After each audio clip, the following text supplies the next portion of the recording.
এখানে বসে বলছিস কেন? খেয়াল করিনি ম্যাম, সরি। আমি তো না হয় শুধু পোস্টটা পেয়েছি। সকালে আমার পায়খানা থেকে সবাই পানি পোস্ট করেছে, এই পানি দিয়ে রান্না করবেন নাকি? এই বাড়িতে কেন রান্না করবো? এই সালমা, চ। এই বন্ধুদের সাথে পিকনিক করছি। তোকে দেখতে খুব ইচ্ছে করছে।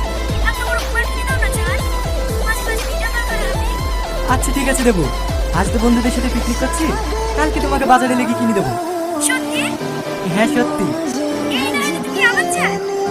রাখলাম, হ্যাঁ? আচ্ছা ঠিক আছে। বেটা কেলে তুই আমার খালাতে বই। মেয়েদেরকে বিশ্বাস করিস নি ভাই, ওর অভিনয় মায়ের গল্প থেকে শিখে আসে। সামান্য একটু সাথে লেগে এমন এমন অভিনয় করবে, যা সাথীটা পড়ে যাবে, অমনি তো যত্নে করা মনটা পেটে করে গেলে দেবে। এই আজি, এই সব সব সব তুই সব ওটা না, এক কিছু আসছে দেখতে পাচ্ছিস নাকি? আইডি গাই